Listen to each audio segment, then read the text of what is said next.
जी, तो शुरू करते हैं डैशिंग यूथ का एपिसोड नंबर 30। तो एपिसोड 30 की स्टार्टिंग में हम देखते हैं कि रुओ फेंग जो होता है वो जा रहा होता है बैली डोंगजुंग के महल से दूसरी तरफ, मतलब एक कमरे से दूसरे कमरे को जा रहा होता है। तभी उसके सामने से बैली डोंगजुंग आता है। उसे देखकर वो उसे कहता है कि बैली डोंगजुंग, लेकिन बैली डोंगजुंग उसे देखे इग्नोर करता है और वहाँ से जाने लगता है। यहाँ पे रुओ फेंग कहता है कि बैली डोंगजुंग तुम मुझे इग्नोर मत करो, आओ अकेले में बैठकर बातें करते हैं। जिसके बाद ये दोनों लोग अकेले में बातें करते हैं। तो रुओ फेंग कहता है कि क्या हुआ, तुम इतने सैड क्यों हो। वो कहता है कि मैं सैड ना हुई तो क्या हूँ। तो वो कहता है कि इसीलिए ना क्योंकि तुम्हारा बेस्ट फ्रेंड दुल्हन चुराने के लिए गया था, उसमें मैंने तुम्हारी मदद नहीं की बल्कि तुम लोगों को वहां से भगा दिया, मतलब तुम लोगों को वहां से दूर कर दिया। वो कहता है कि हाँ तो और क्या करता। मैं ना दुनिया घूम के आया, मैंने देखा कि जो एकेडमी है झांसी की एकेडमी वो बहुत ही ज़्यादा नंबर 1 में है। मैं अपने टीचर से मिला मिस्टर ली से, मैं बहुत सारे लोगों से मिला, बहुत सारे रूल रेगुलेशंस और बहुत प्रिंसिपल्स ये सब कुछ सीखा, मैंने देखा। लेकिन मैंने देखा कि मेरे अपने ही सीनियर ने उस रूल और रेगुलेशन को फॉलो नहीं किया, मतलब उस चीज़ों को अच्छे से नहीं किया। तो यहाँ पे रुओ फेंग कहता है कि मैं समझता हूँ कि तुम इस बात के लिए उदास हो कि मैंने तुम्हारा साथ नहीं दिया वगैरह वगैरह। तो यहाँ पे रुओ फेंग कहता है कि दरअसल मैं तुम्हें ये बता दूं कि दुनिया में कोई भी रूल और रेगुलेशन जो होते हैं ना वो इंसान से बड़े नहीं होते हैं। मैं बता दूं कि कोई भी रूल्स एंड रेगुलेशंस हमेशा के लिए नहीं होते हैं, मतलब सब लोगों के लिए फॉलो करने के लिए नहीं होते हैं। उसे समझाते हैं बैली डोंगजुंग को। बैली डोंगजुंग यहाँ पे रूठा होता है रुओ फेंग से इसलिए क्योंकि रुओ फेंग राजकुमार है और यहाँ पे उसके दादाजी को यानी लुओ चेंग को लेने के लिए आया है। वो बताता है कि देखो ये मेरा कार्य कर्तव्य है, क्योंकि मैं एक राजकुमार हूँ तो मुझे ये करना भी बाध्य है, मैं इस कार्य के लिए बाध्य हूँ। और उसे समझाता है कि बैली डोंगजुंग मैं बस तुम्हें इतना बता सकता हूँ कि तुम्हारे दादा यानी लुओ चेंग जो है उनकी मृत्यु बिल्कुल भी नहीं होती है, मेरे जीते जी तो बिल्कुल नहीं, उनके मरने से पहले मैं अपनी जान दे दूंगा, इस बात के लिए तुम निश्चिंत रहो। बैली डोंगजुंग कुछ नहीं बोलता और यहाँ पे रुओ फेंग जो होता है वो कहता है कि इस बात के लिए निश्चिंत रहना कि तुम्हारे दादाजी को कुछ होगा। और उसके बाद से रुओ फेंग जो होता है वहां से उठ के चला जाता है। रुओ फेंग के जाने के बाद बैली डोंगजुंग वहाँ पे उदास सा बैठा रहता है कि आखिर क्या करना चाहिए। हम देखते हैं कि यहाँ पे आती है या और कहती है कि बैली डोंगजुंग, तो वो कहता है कि तुम आ गई, तो वो कहती है कि हाँ। और वैसे वो पूछता है कि क्या तुम मेरे साथ यांगी सिटी नहीं चल रही हो। वो कहती है कि नहीं, क्योंकि तुम्हें पता है कि मेरी पहचान जो है वो सबके सामने जाहिर नहीं हुई है, मतलब सभी लोग मेरी पहचान के बारे में अच्छे से नहीं जानते हैं, तो मैं इस गुप्त पहचान के साथ वहाँ पे नहीं जा सकती और ये बहुत ही ज़्यादा खतरनाक होने वाला है रास्ता। तो मैं तुमसे पूछना चाहती हूँ कि ये बैली डोंगजुंग क्या तुम तैयार हो। वो कहता है कि हाँ मैं पूरी तरीके से तैयार हूँ, ये डेंजर के साथ जो कुछ भी हुआ उसके लिए मैं रुओ फेंग को दोष नहीं दूंगा और मैं तैयार हूँ, क्योंकि ये मतलब जो रुओ फेंग है उसने मुझसे वादा किया है कि वो मेरे दादाजी को कुछ भी नहीं होने देगा और उसके जो सैनिक है वो मेरे दादाजी को प्रोटेक्ट करेंगे और मैं अब सारी मुसीबतों का सामना करने के लिए तैयार हूँ। और कहता है याओ से कि याओ तुम यहाँ पे अपना ख्याल रखना, मैं जल्दी वापस लौटूंगा। याओ कहती है क्योंकि ये रास्ता बहुत ही ज्यादा डेंजरस होने वाला है तो तुम अपना ख्याल रखना और किसी पे भी इतनी आसानी से भरोसा मत करना। दूसरे दिन का सीन देखते हैं जहाँ पे हम देखते हैं कि ढेर सारे सैनिक और ये जितने भी सैनिक हैं ये सारे बैली फैमिली से हैं, तो ये सभी लोग जो रुओ फेंग के साथ होते हैं। और यहाँ पे हम देखते हैं कि जो चैंगफेंग मतलब जो उसके पिताजी मतलब बैली के पिताजी चैंगफेंग होते हैं वो आते हैं अपने पिता के साथ यानी लुओ चेंग के साथ। लुओ चेंग जब यहाँ पे आते हैं तो यहाँ पे जितने भी सारे सैनिक होते हैं चैंगफेंग के साथ ये सभी लोग घुटनों के बल बैठ जाते हैं और उसके पिताजी को प्रणाम करते हैं और कहते हैं कि बैली लुओ चेंग हम सभी आपके साथ तैयार हैं जाने के लिए और हम सभी बैली फैमिली के सैनिक हैं। जिसके बाद से बैली लुओ चेंग कहता है कि ठीक है और कहते हैं कि रुओ फेंग चलो अब तैयार हो जाओ आगे बढ़ते हैं। जिसके बाद से ये लोग यहाँ से निकलने लगते हैं, मतलब बैली लुओ चेंग जो होते हैं वो बीच में जाते हैं और जितने भी सैनिक होते हैं उन्हें रास्ता देते हैं। मतलब देखा जाता है इनका ऑरा ना बुढ़ऊ का ऑरा बहुत ही ज्यादा अलग है। दूसरे सीन में हम देखते हैं कि पहाड़ पे दूर वही छतरी वाला भूत होता है सुमुयू और उसके साथ में चांगे होता है। ये लोग कहते हैं कि आखिर ये बुढ़ऊ को हो क्या गया है, मतलब ये महाराज का ऑर्डर मान कैसे गए। कहता है कि मुयू एक बात बताओ तुम इतने शांत कैसे हो, क्योंकि तुम्हें अच्छे से पता है कि हम यहाँ पे बैली लुओ चेंग का काम तमाम करने के लिए आए हैं, उसे समाप्त करने के लिए आए हैं, लेकिन तुम भी बिल्कुल चिंतित नहीं लग रहे हो।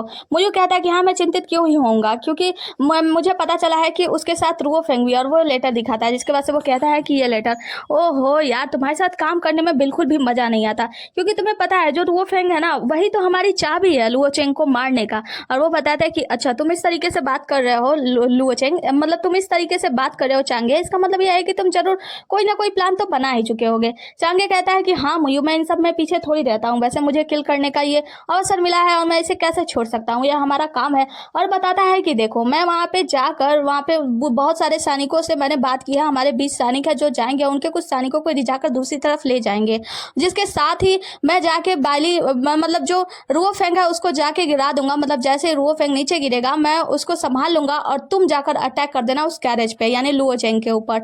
और जिधर तुम जाकर लुओ चेंग को मारोगे उसके साथ ही हम जाकर मतलब रुओ फेंग का भी काम तमाम कर देंगे और हम दोनों मिलकर उन सभी का काम समाप्त कर देंगे। तो तुम्हें चिंता करने की आवश्यकता नहीं है, बहुत ही ज़्यादा स्मूथली हो जाएगा। और तुम्हें पता है ये किलिंग में मैं तो एक्सपर्ट हूँ और किल करने में मैं नंबर 1 का हूँ और मैं तो किसी को भी ऐसे आसानी से मार सकता हूँ। ये लोग बातें कर रहे होते हैं, तभी हम देखते हैं कि एक एक सस्पिशियस व्यक्ति वहाँ से आ रहा होता है और उसके पास कुछ ऐसे वस्त्र और या कहे ऐसे उपकरण होते हैं जो कि बहुत ही ज़्यादा आवाज़ कर रहे होते हैं, मतलब छन छन। हम देखते हैं कि वो जो सस्पिशियस व्यक्ति होता है ये दोनों भूतों के बीच पीछे आके खड़ा हो जाता है। हमें पता चलता है कि इसका नाम सूजी है जो कि डार्क रिवर से है और इसे टोपी वाले भूत के नाम से जाना जाता है। जिसके बाद से सीन कट होता है और हमें दिखाया जाता है बहुत सारे घोड़े गाड़ी के साथ ये लोग आगे बढ़ रहे होते हैं और सामने ही रुओ फेंग होता है, मतलब सबसे पहले रुओ फेंग होता है। अब ये लोग आगे बढ़ रहे होते हैं और लुओ चेंग भी इसी में होता है और पीछे से हम देखते हैं कि ये तीनों भूत सामने ही आके खड़े हो जाते हैं और ये लोग बताते हैं कि हेलो रुओ फेंग। रुओ फेंग बताता है कि आप लोग कौन हो और यहाँ पे क्या कर रहे हो, यहाँ पे क्या करने के लिए आए हो। तो सूजी जो होता है वो बताता है कि मैं सूजी हूँ, डार्क रिवर से टोपी वाला भूत, और मैं यहाँ पे मिस्टर लुओ चेंग को जान से मारने के लिए आया हूँ। ये लोग कहते हैं कि अच्छा आप लोग यहाँ पे लुओ चेंग को जान से मारने के लिए आए हैं और आपको लगता है कि हम सब शांत रहेंगे। हम देखते हैं कि यहाँ पे बैली डोंगी जो होता है वो एक लेडी के साथ बाहर आता है। उस लेडी को देखकर जो सूजी होता है वो उसके पास जाता है कि कहता है कि तुम मुननुआन हो ना, मुननुआन हो ना, काफी दिनों बाद तुमसे मुलाकात हुई और तुमसे मिलकर काफी अच्छा लगा। जिसके बाद से वो उससे कुछ पर्सनल सा सवाल वगैरह करता है कि आखिर तुम कैसे रह रही हो वगैरह वगैरह, तुम्हारे लाइफ में ये वो क्या हुआ ऐसे वैसे। मुननुआन जो होती है वो कहती है कि तुम अपने काम से काम रखो और तुम्हें इन सब से कोई मतलब नहीं होना चाहिए। जिसके बाद से सूजी होता है वो कहता है कि हाँ मैं समझ गया। वो कहता है कि वैसे तुम देखने में तो काफी खूबसूरत हो। वो कहती है कि हाँ और तुम्हारे शक्ल के बारे में क्या, माफ करना मैं ऐसा नहीं कह सकती कि तुम इतने खूबसूरत हो। वो कहता है कि मेरी तो उम्र हो चुकी है, देख सकती हो कि मैं बूढ़ा हो गया हूँ। वो कहती है कि हाँ इसीलिए तो अपना चेहरा छुपाए रहते हो ऐसे दाढ़ी मूंछ के पीछे। वो कहता है कि वैसे देखा जाए तो तुम्हारी खूबसूरती में कोई कमी नहीं है, तुम अच्छा सा जीवन जी सकती हो। वो कहती है कि तुम अपने काम से काम रखो, जो काम करने आए हो उस पर ज़्यादा ध्यान दो तो ज़्यादा बेटर होगा। जिसके बाद से हम देखते हैं कि ये जो सूजी होता है वो जाकर फिर अपने साथियों के साथ खड़ा हो जाता है और यहाँ पे लुओ चेंग को मारने के लिए कहता है और रुओ फेंग से कहता है कि तुम आज सामने से हट जाओ। जिसके बाद से हम देखते हैं कि टीचर ली यहाँ पे पहुंच जाते हैं। यहाँ पे पहुंचते ही कहते हैं कि सूजे काफी समय हुआ तुमसे मुलाकात हुए। तभी हम देखते हैं कि रुओ फेंग जो होता है वो तुरंत अपने घोड़े गाड़ी से नीचे उतर जाता है, अपने टीचर के पास सामने आता है, उनसे प्रणाम करता है। टीचर कहता है कि अभी समय नहीं है, मैं तुमसे बाद में बात करता हूँ। जिसके बाद से सूजे से कहता है कि सूजे काफी समय पहले मैं तुमसे मिला था। सूजे कहता है कि टीचर ली आप यहाँ पे। जिसके बाद हम देखते हैं चांगे जो होता है वो मुयू से कहता है कि मुयू वैसे देखा जाए तो टीचर ली नंबर 1 के मार्शल आर्टिस्ट है, तो अगर मैं टीचर ली को मार दूं तो मैं दुनिया का नंबर 1 मार्शल आर्टिस्ट बन जाऊंगा, है ना। मुयू कहता है कि मुंह बंद करो। मुयू कहता है कि मुंह बंद करो अपना, वरना तुम्हारा ही खात्मा हो जाएगा। जिसके बाद से सूजी जो होता है वो कहता है कि वैसे देखा जाए तो टीचर ली यहाँ पे आ चुके हैं, इसका मतलब हम लोग कुछ नहीं कर सकते, तो हम लोग को यहाँ से चलना चाहिए। और सूजी जो होता है ना वो अपने साथियों के साथ वहां से निकल जाता है, मतलब चांगे और मुयू के साथ। हम देखते हैं कि टीचर ली के पास जो होता है रुओ फेंग जाता है और रुओ फेंग जाकर टीचर ली से कहता है कि टीचर ली आप यहाँ पे कैसे पहुंचे वगैरह वगैरह। तो टीचर ली कहते हैं कि हम लोग चल के तियांगी सिटी में बात करेंगे, अभी तुम्हें आगे बढ़ना चाहिए। हम देख पाते हैं यहाँ पे टीचर ली जो है ना वो इशारा करते हैं बैली डोंगलिंग को। जिसके बाद से हम देखते हैं कि मुननुआन जो होती है वो अपनी गाड़ी की तरफ बैठ जाती है। ये सभी लोग बैठ के यहाँ से निकल जाते हैं। सभी लोग के निकलने के बाद यहाँ पे जो सूजी होता है वो आता है अपने दोनों भूतों के साथ साइड में और मुयू से कहता है कि क्लाइंट नंबर 1 को ये खबर भेजो कि हमारा मिशन जो है वो फेल्ड हो गया क्योंकि मिस्टर ली वहाँ पे आ गए थे, मतलब टीचर ली वहाँ पे आ गए थे। और साथ ही दूसरे क्लाइंट को ये खबर भेजो कि हमारा मिशन जो है वो सक्सेसफुल हो गया क्योंकि वहाँ पे मिस्टर ली आ गए, मतलब टीचर ली आ गए। मतलब हमें पता चलता है कि सूजी है ना वो डबल गेम खेल रहा था, मतलब दो लोगों की तरफ से ये क्लाइंट दो लोगों को अपना क्लाइंट बनाए हुए है, दो लोगों का काम कर रहा है। सीन कर होता है हम बाली लुओ चेंग, टीचर ली, मुननुआन और साथ में ये डेंगजी को देखते हैं। यहाँ पे हम देखते हैं कि बाली लुओ चेंग जो होते हैं वो मुननुआन से कहते हैं कि कैसा लगा तुम्हें मिलकर सालों बाद सूजी से। तो वो बताता है कि काफी अलग, क्योंकि मैं सूजी जो है वो हमारे सू परिवार से था, डार्क रिवर से है। यहाँ पे जो लुओ चेंग होते हैं वो कहते हैं कि देखो तुम्हें चिंता करने की बिल्कुल भी आवश्यकता नहीं है, क्योंकि जो सूजी है तुम ज्यादा समय तक डार्क रिवर पे नहीं रहोगी, मैं जल्दी तुम्हें वहां से ले आऊंगा। जिसके बाद से सूजी तुम्हें कभी भी पकड़ नहीं पाएगा और तुम्हें कभी भी किसी बात के लिए दोषी नहीं ठहरा पाएगा। जिसके बाद ये लोग बात करते हैं तो बाली डोंगलिंग बताता है कि अगर मैंने अपना प्लान नहीं बनाया होता और टीचर ली को यहाँ पे लाने का प्लान मैंने नहीं बनाया होता तो ये सब होता ही नहीं। जिसके बाद से हमें पता चलता है कि बाली डोंगलिंग जब बात कर रहा था याओ से और उसे बता रहा था कि रुओ फेंग ने मुझसे वादा किया है कि मेरे दादाजी का वो ख्याल रखेगा, लेकिन फिर भी मैं इस बात पर भरोसा नहीं कर सकता, मेरे पास अपना एक प्लान है। जिसके बाद से वो दो लोगों को बुलाता है, जिसके बाद से एक होती है मुननुआन और दूसरा होता होता है जो, वो भी सू लिए होता है। सू लियो को देखकर वो बताता है मिस लियाओ से, मतलब याओ से बताता है कि दरअसल ये दोनों जो है ना वो शक्ल बदलने में माहिर हैं, और वो बताता है कि तुम लोगों को मेरे लिए एक शक्ल बदलना होगा। और वो बताता है याओ से कि तुम्हें पता है इसके जो दादाजी थे ना, वो मेरे दादाजी यानी लुओ चेंग के बहुत अच्छे मतलब बॉडीगार्ड थे, और वो बहुत अच्छे व्यक्ति थे, इसीलिए मैंने इसे बुलाया यहाँ पे काम करने के लिए।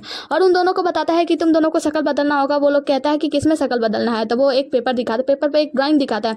ये ड्राइंग बहुत ही भद्दी सी लगती है, जो कि टीचर ली का बनाया होता है बाली डोंगजुंग ने। वो कहता है कि बस इसी ड्राइंग की तरह तुम लोग को अपना शक्ल बदलना है। सीन यहाँ से कट होता है, हमें दिखाया जाता है बाली डोंगजुंग कहता है कि वैसे देखा जाए तो टीचर ली का शक्ल बिल्कुल वैसा ही बना दिया गया है जैसा मैंने चित्र में बनाया था। यहाँ पे टीचर ली अपना शक्ल देखकर, मतलब वो जो भी आदमी होता है अपना शक्ल देखकर सोच रहा होता है कि क्या मेरी शक्ल इतनी भद्दी है जितनी भद्दी इसने ड्राइंग बनाई थी। कट होता है और हमें सूजी को दिखाया जाता है। सूजी जो होता है उसके पास ये दोनों भूत होते हैं, मतलब चांगे जो होता है वो पूछता है कि एक बात बताइए सूजी, आप कभी भी डार्क रिवर से बाहर नहीं आए हैं, तो आपके बाहर आने का कारण क्या है? क्योंकि हमें तो पहले ही काम मिल गया था, हमें जाकर बस लुओ चेंग का काम तमाम करना था। सूजी होता है वो कहता है कि जब पहला फरमान आया लुओ चेंग का काम तमाम करने के लिए, तुम दोनों वहां से निकल गए, तो एक दूसरा फरमान आया, उसके लिए मुझे यहाँ पे आना पड़ा। उस फरमान में हमें पता चला कि हमें लुओ चेंग को बचाना है। एक फरमान आया था पहला कि लुओ चेंग को मारना है, दूसरा फरमान आया था कि लुओ चेंग को बचाना है। तो यहाँ पे जो चांगे होता है वो कहता है कि लेकिन आपने गलत किया, क्योंकि आपको पता है ना कि हमारे जो डार्क रिवर का ये रूल है कि अगर एक फरमान आता है तो हम उसी पे काम करेंगे, भले चाहे दूसरे फरमान में कोई कितना भी पैसा क्यों नहीं देता हो। तो यहाँ पे सूजी होता है वो बताता है कि देखो पैसे की बात नहीं है, दरअसल उस जिस व्यक्ति ने ये फरमान दिया था वो व्यक्ति बहुत ही ज्यादा इंपॉर्टेंट है, और वो बहुत ही ज्यादा बड़ा व्यक्ति है, तो उसके बात को हम लोग मना नहीं कर सकते। जिसके बाद से हमें दिखाया जाता है महाराज को यानी इंपीरियर को। हमें पता चलता है कि इंपीरियर ने ही ये ऑर्डर दिया था लुओ चेंग को बचाने के लिए, और इंपीरियर का आदमी उनसे आकर बताता है कि लुओ चेंग की जान बच गई है, क्योंकि जो टीचर ली है वो वहां पे पहुंच चुके थे।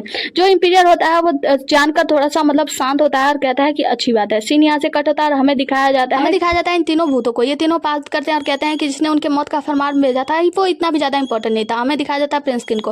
प्रिंस किन जो होता है वो बहुत ही ज्यादा गुस्सा कर रहे होते हैं, आंखों में आंसू होता है, बहुत ही ज्यादा चिल्ला रहे होते हैं और कहते हैं कि आखिर मैं कैसे शांत रहूं। उनकी बॉडीगार्ड कहती है कि आप बस शांत हो जाइए, काम डाउन काम डाउन। वो कहता है कि काम डाउन कैसे शांत रहूं मैं, तुम्हें पता है कि वो टीचर ली यहाँ पे आ चुका है, ऐसा कैसे हो सकता है। उसके बाद से लुओ चेंग की भी जान बच गई, आखिर मैं करूं क्या। टीचर ली, मैंने सुना था कि टीचर ली कभी लौट कर वापस नहीं आएगा, मुझे क्या करना चाहिए तुम बताओ, मैं क्या करूं।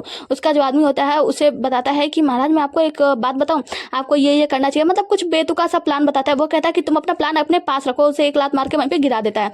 कहता है कि बेकार व्यक्ति, एक तो मैं इतने बुरी मामले में फंसा हुआ हूं, इतने बुरी तरीके से कांप रहा हूं, मैं डर के मारे मेरी हालत खराब हो रही है, और तुम अपना बकवास सा आइडिया लेकर मेरे सामने आ गए, सब नहीं आती तुम्हें, निकल जाओ यहाँ से, मेरे सामने दोबारा मत दिखना, दोबारा दिख गया तो तुम्हारा हाथ पैर काट के फेंक दूंगा। जिसके बाद से हम इन तीनों भूतों को देखते हैं। ये तीनों लोग आपस में बातें कर रहे होते हैं और पी भी रहे होते हैं। सीन कट होता है और हमें दिखाया जाता है मैनियोंज को। मैनियोंज के पास उसका दूसरा वाला इंच हो जाता है और वो बताता है कि ली चांगसेंग वापस आ गए हैं। तो वो बताता है कि ली चांगसेंग, मुझे नहीं लगता कि वो टीचर ली ही होंगे, यानी ली चांगसेंग है, जल्दी से खबर लगाओ, क्योंकि जहां तक मैंने सुना था ली चांगसेंग कभी भी लौट कर वापस नहीं आएंगे। आगे हम देखते हैं कि बाली डोंगजुंग और रुओफेंग ये लोग मतलब तियांगी सिटी में पहुंच जाते हैं। यहाँ पे रुओफेंग बाली डोंगजुंग से कहता है कि मैं चलता हूँ महल में, मुझे कुछ जरूरी कार्य है जिसके लिए मैं कुछ दिन तक तुमसे मिल नहीं पाऊंगा। बाली डोंगजुंग कहता है वो क्या, रुओफेंग वहां से चला जाता है। आगे हम देखते हैं एक शराब खाने का सीन, और यहाँ पे दो मंत्रीगढ़ होते हैं, एक बूढ़ो मंत्री होते हैं, एक जवान मंत्री होते हैं। मतलब इन लोग का नाम कुछ था लेकिन नाम अभी मुझे याद नहीं आ रहा है, या कुछ भी कहो। हाँ, तो ये जो जवान मंत्री होता है वो कहता है कि बूढ़ो मंत्री एक बात बताओ, आप इतना घूम क्यों रहे हो, आपको आराम से बैठ के शराब पीना चाहिए और मस्ती करना चाहिए। तो बूढ़ो जो होते हैं वो कहते हैं कि ये बताओ तुम इतने बेफिक्र कैसे हो, कि तुम्हें पता है ना कि एम्पायर ने जो है लुओ चेंग को यहाँ पे बुला लिया, तो हम लोगों का क्या होगा। वो कहता है कि आपको चिंता करने की आवश्यकता नहीं है। तो वो कहता है कि तुम इतने बेफिक्र से बैठ के यहाँ पे शराब पी रहे हो, क्या तुम्हें बिल्कुल भी डर नहीं लगता। तो जमनका वाला जो होता है वो कहता है कि देखो बात यह है ना कि हम लोग यहाँ पे शराब खाने में है, तो ये बहुत गलत बात होगी ना कि हम लोग यहाँ पे शराब खाने में रहकर भी अच्छे शराब का लुत्फ नहीं उठा रहे हैं, तो सारा टेंशन छोड़ो और चलो बैठो पीते हैं। जिसके बाद ये दोनों लोग बैठ के मतलब बैठ जाते हैं, और एक वाला तो बहुत ज्यादा पी रहा होता है। ब्रो जो होते हैं वो कहते हैं कि क्या तुम्हें टेंशन नहीं हो रही है। वो कहते हैं कि देखो मुझे टेंशन तो बहुत हो रही है, लेकिन देखो अभी मैं यहाँ पे पीने के लिए बैठा हूँ तो मैं आराम से पीऊंगा। और बहुत ज्यादा पीने के बाद कहता है ब्रो से कि ठीक है अभी मैं यहाँ से चलता हूँ, और एक काम करो मैं यहाँ से जा रहा हूँ क्योंकि मैंने बहुत ज्यादा पी ली है, और अब आपके परेशानियों के साथ मैं आपको अकेला छोड़ता हूँ, टाटा बाय बाय। और उनसे नमस्कार करके वहां से चला जाता है। जब वो बाहर जाता है तो हम देखते हैं वो बहुत ज्यादा नशे में होता है, और पीता हुआ जा रहा होता है, सोच रहा होता है कि आज काफी ज्यादा मैंने पी है, लेकिन हाँ हद से ज्यादा नहीं पी है। तभी वो आगे बढ़ता है तो आगे उसे कोई दिखाई देता है, और ये कोई और नहीं ये डिंग जी होता है। ये इसके बाद से सीन कट देखते हैं बेहुआ प्लेजर हाउस का सीन, और यहाँ पे हम देखते हैं ये डिंग जी जो होता है वो उस आदमी के साथ बैठ के दारू पी रहा होता है। वो आदमी बताता है कि ड्यूली टावर में मैं अभी अभी आया था, वहां से पी गया, तो आपको आप बेहुआ प्लेजर में अच्छा एंजॉय करेंगे, यहाँ पे लड़कियां भी मस्त मस्त मिलती हैं। वो कहता है कि अच्छी बात है, और ये दोनों बैठ के एंजॉय करते हैं, मतलब दारू वारू पीते हैं। ये डिंग जी कहता है कि आपको तो मैं याद ही होऊंगा। वो कहता है कि हाँ मुझे ऐसा लगता है कि शायद मैंने आपको कहीं तो देखा है। ओहो याद आया, मैंने आपको वांटेड लिस्ट में देखा है। वो कहता है कि आप अच्छा मजाक करते हैं। वो कहता है नहीं मैं मजाक कैसे कर सकता हूँ, मैंने आपको वांटेड लिस्ट में ही देखा है। वो कहता है कि अच्छा ऐसी बात है तो ठीक है, आपसे मेरी तलवार बात करेगी, क्योंकि आपको पता है मेरी तलवार कितनी तेज चलती है। वो कहता है कि माफ़ करना, मैं तो सचमुच में मजाक ही कर रहा था। दरअसल बात यह है कि आप तो ये परिवार से है ना, ये के बेटे तो ये तो मेरे बहुत अच्छे दोस्त हुआ करते थे, तो मैं उनके बेटे को कैसे कैसे यहाँ पे अरेस्ट कर सकता हूँ। तो वो कहता है कि चलिए अच्छी बात है कि आप समझदार है। वो कहता है कि हाँ, और फनी भी, मैं बहुत ज़्यादा मजाकिया हूँ ना। जिसके बाद ये डिंगी कहता है कि वैसे मुझे आपसे कुछ काम था। तो वो आदमी कहता है कि जी बताइए, लेकिन मुझे लगता है कि शायद मैं आपकी कोई मदद नहीं कर सकता, कि जो भी काम वाम हुआ है वो सब आगे बढ़ चुका है। वो कहता है कि लेकिन मुझे लगता है कि आप मेरी मदद कर सकते हैं, अगर आप मेरी मदद नहीं करेंगे। वहाँ से वो आदमी उठकर जाने लगता है। तो ये डिंगी कहता है कि देखिए आपको मेरी मदद करनी होगी, अगर नहीं करेंगे तो आपको पता है मैं क्या कर सकता हूँ। वो आदमी कहता है कि आप समझ नहीं रहे हैं मिस्टर, ये दरअसल बात ये है ना कि जो बाली लुओ चेंग है वो इस समय अब वो हॉट पोटैटो बने हुए हैं, मतलब एकदम गर्मा गर्म आलू है और एकदम गर्मा गर्मी चल रहा है, तो मैं उनके तरफ से कैसे हो सकता हूँ। ये डिंगी कहता है कि वैसे आपको बैले डोंगू के बारे में तो पता ही होगा, उसके बारे में तो याद ही होगा, जस्ट बिकॉज कि वो लुओ चेंग का पोता है इसके लिए नहीं, बल्कि आपको ये याद होगा कि जो बैले डोंगू है वो दुनिया का नंबर 1 आर्टिस्ट बन चुका है, साथ मार्शल आर्टिस्ट। और साथ ही आपको ये भी याद होगा कि उसने डेवलनी टावर्न में क्यूली बाई नामक शराब को जीता था। तो आप याद तो कर ही रहे होंगे, मतलब उससे याद तो आपको याद तो होगा। ये वो कहता है कि हाँ मैं अच्छी तरीके से उससे जानता हूँ, तो उसके लिए मुझे क्या काम करना होगा ये बताइए। तो वो बताता है कि क्या आप बाली डोंगू के साथ बैठ के थोड़ा सा दो तीन जाम नहीं लेना चाहते। तो वो आदमी कहता है कि जी मैं समझ गया, और वहाँ से उठ के जाने लगता है। उसके जाने के बाद हम देखते हैं कि जो ये डिंग जी होता है, हम वो सोच रहा होता है कि इंसान ना सचमुच में मदद तो करता है, बस थोड़ा सा इधर उधर बात घुमाते हैं, उसके बाद से मदद करने के लिए कोई भी तैयार हो जाता है। जिसके बाद से हम बाली लुओ चेंग को देखते हैं, जो कि अपने पोता यानी बाली डोंगजुंग के साथ बैठ के शराब पी रहा होता है। तभी एक आदमी आता है, बताता है कोई बाहर मिलने के लिए आया है। तो ये यहाँ पे आते हैं, तो वो जो आदमी होता है बहुत अजीब से कपड़े पहन के आया होता है, लोगों को प्रणाम करता है। तो बाली डोंगजुंग उसे देखता है तो कहता है कि एक बात बताइए मिस्टर, क्या आपने कपड़े चोरी किए हैं? ऐसा लगता है कि आपके कपड़े चोरी किए हुए हैं, ये आपके नाप के तो आ ही नहीं रहे। वो कहता है कि नहीं ऐसी बात नहीं है। यहाँ पे जो बूढ़ा लुओ चेंग होता है वो उसे देखकर कहता है कि वैसे ये मिस्टर हु है सेंसर बोर्ड से। तो वो कहता है कि अच्छा, तो आप ये बताइए मिस्टर हु, आप यहाँ पे हमारे तरफ से बोलने के लिए आए हैं या हमें फंसाने के लिए आए हैं? वो कहता है नहीं ऐसी कोई बात नहीं है, आप लोग इतना मतलब क्यों सोच रहे हो। और वो कहता है कि मिस्टर लुओ चेंग, आपको मैं याद हूँ, इसके ये सब जान के मैं बहुत ज़्यादा खुश हुआ। बाली डोंगजुंग से कहता है कि पता है, मैंने सुना था कि यहाँ पे बाली डोंगजुंग आया है, जो कि देवानी टावर्न में जो मतलब वो शराब को जीता था क्यूलू बाई, इसीलिए मैं तुम्हारे साथ बैठ के थोड़ा सा पीना वीना चाहता था, बस इसीलिए तुमसे मिलने के लिए चला आया। जिसके बाद से बाली डोंगजुंग कहता है कि ठीक है आइए बैठिए, हमारे पास 2 कप है, आप देखिए कौन सा लेना चाहेंगे। तो वो आदमी जो होता है वहाँ पे बैठ जाता है। जैसे वो बैठता है तो बाली लुओ चेंग जो होता है उसके तरफ एक शराब की बोतल मतलब वो कप फेंक देता है और कहते हैं कि लो पियो, लेकिन हाँ ध्यान से, क्योंकि तुम्हारे कपड़े उपड़े पे गिर रहा है। तुम्हें अच्छे से पता है कि तुम घर जाओगे तो तुम्हारी पत्नी तुम्हारा अच्छा से मतलब क्लास लगा देगी।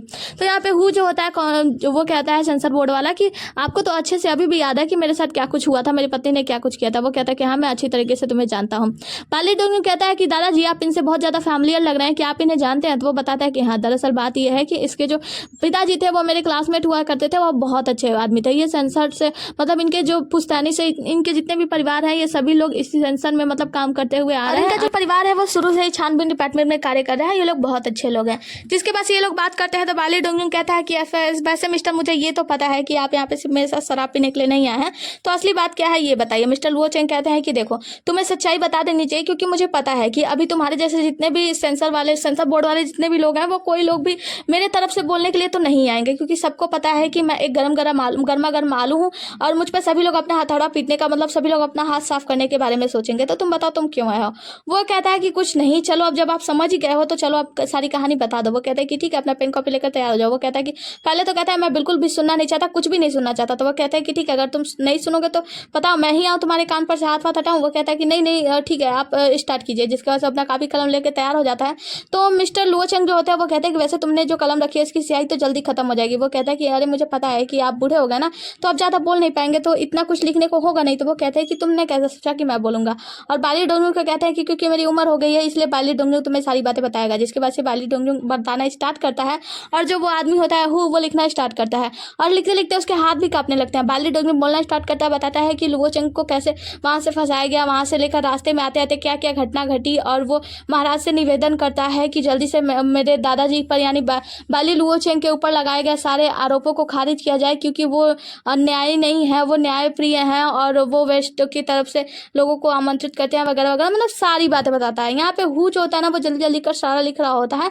तो बाली डोंगजुंग कहता है कि वैसे वैसे आपके हाथ क्यों काँप रहे हैं? वो कहते हैं कि कुछ नहीं, दरअसल बात ये है ना कि आपके शब्द इतने ज़्यादा भारी भरकम है ना कि मेरे तो हाथ ही काँपने लगे। वैसे आपके शब्दों का जो आपके जो शब्दों का अर्थ है, जो कुछ भी आप कहना चाहते हैं, इसका ना ज़रूर के ज़रूर महाराज के ऊपर इसका पूरा उपयोग होगा। मतलब महाराज इसे ज़रूर समझेंगे आप जिस तरीके से शब्द कह रहे हैं। लुओ चेंग कहता है अब बहुत हो गई बातें, बाली डोंगुंग एक काम करो, इस आदमी को ले जाकर बाहर छोड़ाओ। जिसके बाद से बाली डोंगुंग उस आदमी के साथ बाहर जाता है। बाली डोंगुंग जो होता है वो हु के साथ बाहर आता है और कहता है कि जाओ अब प्रूव करो अपने आप को। वो कहता है कि चिंता मत कीजिए, आपने जो कुछ भी कहा है। वैसे आप एक बात बताइए, इतने सारे सैनिकों के साथ आप आ रहे थे, ये बहुत ही ज़्यादा इंप्रेसिव है क्योंकि आप लोग को लोग मारने के लिए आए लेकिन आप लोग बच बचा के यहाँ पर आ गए।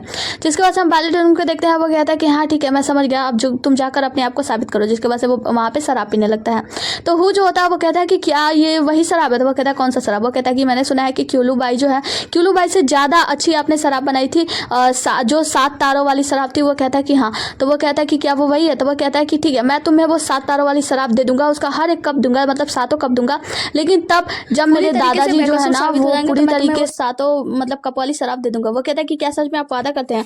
वो कहता है कि हाँ मैं वादा करता हूँ। तो वो कहता है कि ठीक है फिर मैं विदाई लेता हूँ और मैं पूरी कोशिश करूंगा अपनी। वैसे तो हमारे पास इनके मतलब तरफ से बोलने वाला कोई भी ऐसा व्यक्ति भी नहीं है जो इनके तरफ से बोले, और कोई ऐसा सबूत भी नहीं है, लेकिन हाँ मैं अपनी पूरी कोशिश करूंगा और मैं वो 7 तारों वाली शराब जीत के ही रहूंगा। हम देख पाते हैं कि ये आदमी जो हु होता है वहां से जा रहा होता है, तभी उसके सामने 2 आदमी आते हैं और वो लोग आकर इसके सामने ही कहते हैं कि ठीक है तो अब तुम हमें बताओ कि मिस्टर लुओ चेंग ने तुमसे क्या कहा और हम तुम्हें जाने देंगे। वो कहता है कि तुम लोग यहाँ पे परेशानी खड़ी करने के लिए आ गए, एक तो मैं इतनी मुश्किलों से ये सब कुछ हल वल करके आ रहा हूँ और मैं तो बस वहाँ पे शराब वराब पीने गया था, ज़्यादा परेशानी मत खड़ी करो। वो दोनों कहते हैं कि देखो अगर तुम हमें नहीं बताओगे तो ठीक है फिर हम तुम्हारे ऊपर हमला करने जा रहे हैं, और उसके ऊपर हमला कर देते हैं। तभी हम देखते हैं कि ये डिंगी यहाँ पे आता है और उन दोनों को मार के मतलब सुला देता है। वो दोनों वहीं पे बेहोश हो जाते हैं, मर जाते हैं। ये डिंगी आता है, कहता है कि तुम ठीक तो हो ना? तो आदमी कहता है कि मिस्टर ये आपका बहुत बहुत शुक्रिया, आपने मेरी जान बचा ली। वो कहता है कि चलो कोई बात नहीं, खैर और तुम्हारी मुलाकात हुई? तो वो बताता है कि हाँ मेरी मुलाकात हो गई। वो कहता है आदमी जो होता है वो कहता है कि मिस्टर ये मुझे लगता है कि आपको यहाँ से जल्दी चले जाने की चाहिए, क्योंकि आपको पता है तियांकी सिटी में आपको ढूंढा जा रहा है, आपको अरेस्ट कर लिया जाएगा। वो कहता है हाँ मैं समझता हूँ, और मुझे तुमसे एक लास्ट क्वेश्चन पूछना है, ये बताओ कि जो लुओ किंगयान है ना वो कहाँ पे है? वो कहता है कि मैंने सुना है कि लुओ किंगयान जो है वो तियांकी सिटी में नहीं है, उसे किसी मिशन के लिए कहीं बाहर भेजा गया है, लेकिन हाँ मुझे इसके बारे में पूरा डिटेल नहीं पता। तो वो कहता है कि ठीक है, और वैसे मेरे बड़ी के बारे में यानी मेरे दोस्त के बारे में क्या? वो कहता है कि मैं उनसे मिला हूँ और मेरी बात हो चुकी है, मैं अपनी जान लगा दूंगा, आपको चिंता करने की आवश्यकता नहीं। आगे हम देखते हैं मैनी उंच को उसके पास दूसरा वाला इंच आता है, तो वो बताता है कि मैंने पता लगा लिया है, जो बाली डोंगजुंग है वो मिस्टर ली चैंगसन के साथ जब यहाँ से गया था तो उसके बाद से ली चैंगसन कुछ वक्त के लिए गायब हुए थे। तो ऐसा लगता है कि शायद वो ली चैंगसन है नहीं, जो व्यक्ति यहाँ पे आया है वो कोई बहरूपिया ही है। और कहता है कि दूसरी बात यह है कि मैंने जिंगसियान के पास खबर भिजवा दी है और बाकी लोगों के पास, जिंगसियान के साथ बाकी लोग ऑन टाइम पे मतलब सही समय पे पहुंच जाएंगे। आगे की सीन में हम देखते हैं एक घुड़सवार को जो कि बहुत ही ज्यादा हैंडसम होता है, इसका नाम जिंगसियान होता है, मतलब ये वही सिटी जाने के लिए निकल गया होता है। आगे की सीन में हम ये डिंगी को देखते हैं जो कि एक रेस्टोरेंट के पास पहुंचता है और वहाँ पे रेस्टोरेंट वाले मालिक के पास जाके अपना घोड़ा वोड़ा बांध देता है, उन लोगों से कुछ खाने के लिए मांगता है।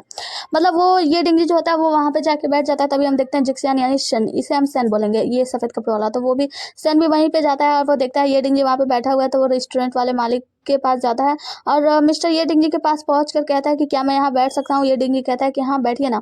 जिसके बाद से ये दोनों आमने सामने बैठ जाते हैं। एक दूसरे का तलवार देखकर दोनों मतलब चौंक जाते हैं कि इसकी तलवार कितनी ज़्यादा अच्छी है। दोनों एक दूसरे के तलवार की मतलब वो बड़ाई करते हैं।